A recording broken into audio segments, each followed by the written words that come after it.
Now अब हम पढ़ेंगे natural classification in classification of plant kingdom. ठीक है, जो हमने पहले जो डिस्कस किया था कि जो क्लासिफिकेशन ऑफ प्लांट किंगडम है वो कितने सिस्टम्स में क्लासिफाई किया गया था? 3। ठीक है, first artificial classification system, next natural classification system and third one is phylogenetic classification. Okay, now अब हम यहाँ डिस्कस करने वाले हैं नेचुरल क्लासिफिकेशन। ओके, नाउ ठीक है, चलिए। तो ये जो क्लासिफिकेशन था, जो इससे पहले वाला जो क्लासिफिकेशन था आर्टिफिशियल क्लासिफिकेशन, वो किस पे बेस्ड था? ओनली मॉर्फोलॉजिकल कैरेक्टर्स के आधार पर। और उसमें हमने क्या पढ़ा था कि उसमें ये था कि उसमें जो वेजिटेटिव और सेक्सुअल कैरेक्टर्स थे उनको इक्वल वेटेज दिया गया था। ठीक है, और जिससे क्या हुआ कि जो क्लोजली रिलेटेड स्पीसीज थी कई, वो भी एक दूसरे से अलग अलग हो गई थी। ठीक है, तो चलिए अब बात करते हैं नेचुरल क्लासिफिकेशन। ठीक है, ये जो क्लासिफिकेशन है mainly based on natural affinities. ठीक है, किस पे बेस्ड है? नेचुरल एफिनिटीज पर बेस्ड है, यानी कि जिसको हम बोलते हैं आत्मीयता। एफिनिटीज का मतलब क्या होता है? आत्मीयता। ठीक, मीन्स कि उन्होंने अपने हिसाब से क्लासिफिकेशन किया। ठीक है, चलिए अब इसमें क्या हुआ कि केवल जो आर्टिफिशियल क्लासिफिकेशन सिस्टम था, ठीक है, उसमें क्या किया था? मॉर्फोलॉजिकल कैरेक्टर्स के आधार पर किया था। लेकिन इसमें क्या किया इन्होंने, जो क्लासिफिकेशन किया, ना केवल एक्सटर्नल बाहरी कैरेक्टरिस्टिक्स के आधार पर ही नहीं, इन्होंने इनके इंटरनल फीचर्स थे उनके आधार पर भी इसको क्लासिफिकेशन को डन किया। ठीक है, जैसे कि अल्ट्रा स्ट्रक्चर। अब अल्ट्रा स्ट्रक्चर क्या होता है? Detailed ultra structure means detailed structure of cells and tissues. ठीक है, इसमें क्या होता है? Detailed structure of cells and tissues. जैसे कि मान लो किसकी सहायता से? इलेक्ट्रॉन माइक्रोस्कोप की सहायता से सेल्स या टिश्यूज के बारे में डिटेल स्ट्रक्चर करना। ठीक है, उसे बोलते हैं अल्ट्रा स्ट्रक्चर। ठीक है, anatomy. Anatomy means study of study study of structure of living organ, जैसे ह्यूमंस, एनिमल्स, प्लांट्स। ठीक है, तो एनाटॉमी क्या मीन्स क्या हुआ कि study of structure of living organ. ठीक है, एम्ब्रियोलॉजी और phytochemistry. Phytochemistry means study of chemical compounds of plant. ठीक है, तो फाइटोकेमिस्ट्री क्या हुआ? Study of chemical compounds of plants. ठीक है, तो ये कुछ जो फीचर्स थे, अल्ट्रा स्ट्रक्चर है, हमारा एनाटॉमी है, एम्ब्रियोलॉजी है और फाइटोकेमिस्ट्री, इस तरह के कुछ फीचर्स है, उनके आधार पर नेचुरल क्लासिफिकेशन में प्लांट्स का क्लासिफिकेशन किया गया। ठीक है, अब इसमें बहुत इंपॉर्टेंट दो नाम आ रहे हैं। कौन कौन से? George Bentham. ठीक है, कौन सा नाम? George Bentham and Joseph Dalton Hooker. कौन कौन से? जॉर्ज बेंथम और जोसेफ डाल्टन हुकर। इन्होंने इस क्लासिफिकेशन पे बहुत काम किया। ठीक है, बहुत सारा काम किया। और इन्होंने क्या किया था? फ्लावरिंग प्लांट्स का क्लासिफिकेशन किया था। ठीक है, इन्होंने क्या किया था? फ्लावरिंग प्लांट्स थे उनका क्लासिफिकेशन इन्होंने इसमें किया था। और इन दोनों ने मिलकर एक बुक लिखी थी, उसका नाम था जेनेरा प्लांटेरम। क्या नाम था उसका?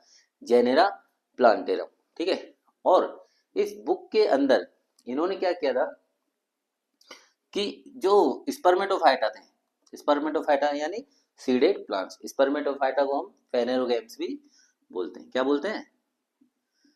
फेनेरोगैम्स। फेनेरोगैम्स यानी कि फेनेरोगैम्स में सीडेड प्लांट्स, ऐसे प्लांट जो कैसे होते हैं? जो सीड बियर करते हैं। ठीक है, तो स्पर्मेटोफाइटा जो डिवीजन था उसका सबसे बड़ा और नेचुरल क्लासिफिकेशन इन्होंने बेंथम और हुकर ने डिमोन्स्ट्रेट किया था। ठीक है, कौन सी बुक थी इनकी? Genera plantarum. ठीक है, चलिए अब बात करते हैं कि इन्होंने जो स्पर्मेटोफाइटा जो डिवीजन था उसका क्लासिफिकेशन किया, वो किस तरह से किया। इन्होंने स्पर्मेटोफाइटा को 3 क्लासेस में डिवाइड किया। कितनी क्लासेस में? 3 क्लासेस में डिवाइड किया। और इन 3 क्लासेस में कुल मिलाकर इन्होंने 202 फैमिलीज के बारे में बताया। ठीक है, सबसे पहले बात करते हैं स्पर्मेटोफाइटा था, उसको जो डिवीजन था उसको कितनी क्लासेस में? 3 क्लासेस में डिवाइड किया। और इन 3 क्लासेस में कुल मिलाकर उन्होंने 202 फैमिलीज के बारे में बताया। ठीक है, तो सबसे पहले फर्स्ट जो क्लास थी dicotyledonae, second gymnospermae and third one is monocotyledonae. ठीक है, तो डाइकोटिलेडनी थी, उसमें इन्होंने कितनी फैमिलीज के बारे में बताया? 165 फैमिलीज के बारे में। Gymnospermae 3 families. ठीक है, और मोनोकोटिलेडनी इसमें 34 फैमिलीज के बारे में बताया। कुल मिलाकर कितनी फैमिलीज थी? 202। प्लस करके देखते हैं, 165, 3 एंड 34। 5 3 8 8 4 12 2 carry 1 6 3 9 0 carry 1। ठीक है, एंड 2। ठीक है, यानी कि उन्होंने टोटल कितनी फैमिलीज के बारे में बताया? 202 फैमिलीज के बारे में बताया। अब जो डाइकोटिलेडनी थी, ठीक है, पहले तो हमें पता होना चाहिए डाइकोटिलेडनी वो होता क्या है। ऐसे सीडेड प्लांट्स जिनमें जो जो उनके सीड्स होते हैं उनमें कितनी 2 एम्ब्रियोनिक लीव्स प्रेजेंट होती है। कितनी? 2 एम्ब्रियोनिक लीव्स या कोटिलेडन्स प्रेजेंट होते हैं। कितने? या तो 2 एम्ब्रियोनिक लीव्स प्रेजेंट होगी या 2, जिनको हम 2 कोटिलेडन्स भी बोलते हैं। ठीक है, उन्हें बोलते हैं डाइकोटिलेडनी। Die means 2। ठीक है, अब इसमें इन्होंने क्या किया, इसको 3 सब क्लासेस में डिवाइड किया। कौन कौन सी? पॉलीपेटेली, गैमोपेटेली और मोनोकिमेडी। ठीक है, कितनी सब क्लासेस में? 3 सब क्लासेस में इसको डिवाइड किया।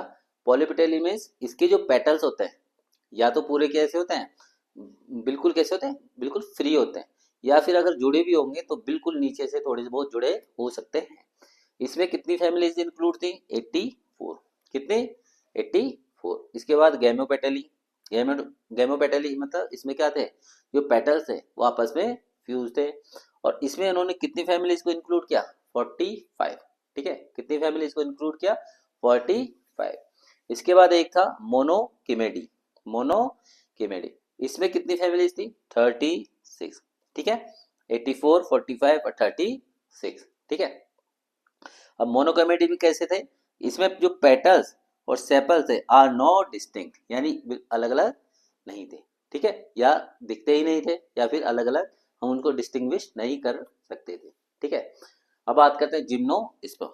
जिम्नोस्पर्म मीन्स ऐसे सीडेड प्लांट्स जिनका जो सीड है वो ओवरी के अंदर एनक्लोज नहीं था। ठीक है, मतलब जिम्नोस्पर्म यानी क्या होता है कि ऐसे जो प्लांट्स जिनके सीड जो not enclose in ovary.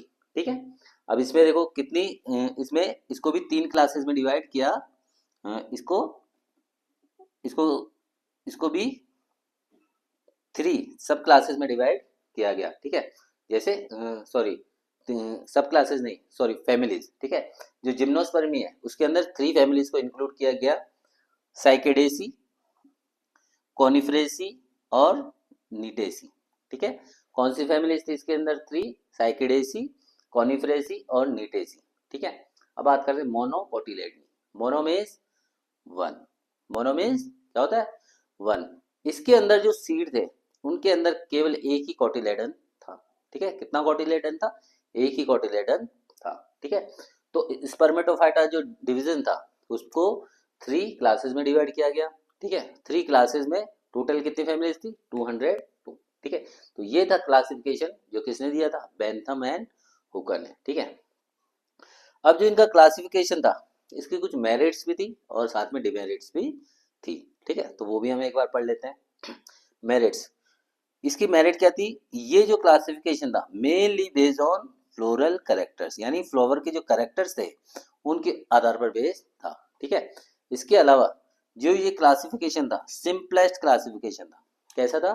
Simplest, यानी सबसे सिंपल क्लासिफिकेशन था। क्यों? क्योंकि ये जो इसमें जो प्लांट्स का क्लासिफिकेशन किया गया वो उनकी एक्चुअल ऑब्जर्वेशन, यानी उनको देखकर ही उनका क्लासिफिकेशन किया गया। ठीक है, चलिए अब बात करते हैं इसकी डिमेरिट्स। डिमेरिट्स में क्या था? Phylogeny of plants not considered. ठीक है, इसके अंदर क्या था? Phylogeny means evolutionary history of organism. ठीक है, इवोल्यूशनरी हिस्ट्री ऑफ और स्पीसीज और ऑर्गेनिज्म, इसको कंसिडर नहीं किया गया। क्यों? क्योंकि देखिए इसमें क्या किया कि जो जो जिम्नोस्पर्मी है उसको किसके बीच में रखा गया, डाइकोटिलेडनी और मोनोकोटिलेडनी के बीच में रखा गया। ठीक है, तो इसका सबसे बड़ा डिमेरिट क्या था, किसको इसमें जो प्लांट्स हैं उनकी फाइलोजेनी यानी कि उनका जो इवोल्यूशनरी हिस्ट्री थी उसको कंसिडर नहीं किया गया। ठीक है, तो ये हमने पढ़ा नेचुरल क्लासिफिकेशन। ठीक है, तो हमने जो 3 क्लासिफिकेशन सिस्टम है, आर्टिफिशियल, नेचुरल और फाइलोजेनेटिक क्लासिफिकेशन, उसमें से ये हमने पढ़ा अभी नेचुरल क्लासिफिकेशन। ठीक है, okay, thank you, bye bye.